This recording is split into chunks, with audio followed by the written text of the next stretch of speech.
సంవత్సరం కూడా కార్యక్రమం ప్రారంభం చేసుకున్నాం.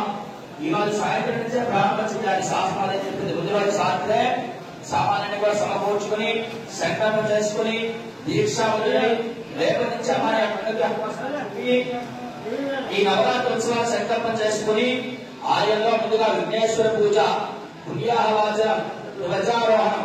అయితే మీరు అడగచ్చు, స్వామి దేనికంటే ధ్వజారోహణం చేస్తారు అంటే, ఏ విధంగా అయితే అందరికీ కూడా ఫ్లెక్సీలు పాంప్లెట్లు పెట్టి అందరినీ ఆహ్వానించారో అయ్యా రేపు ఆలయ ఉత్సవాలు చేస్తున్నామని చెప్పి దేవతలు కూడా ఆహ్వానం చేయాలి.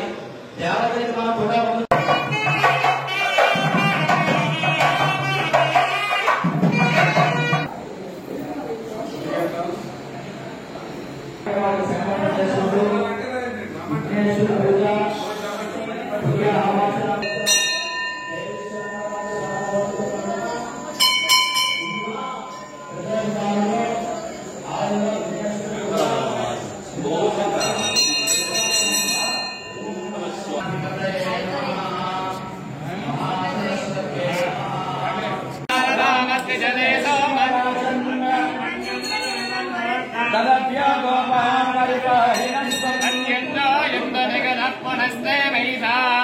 చిత్తం ప్రబోధా వినేశదు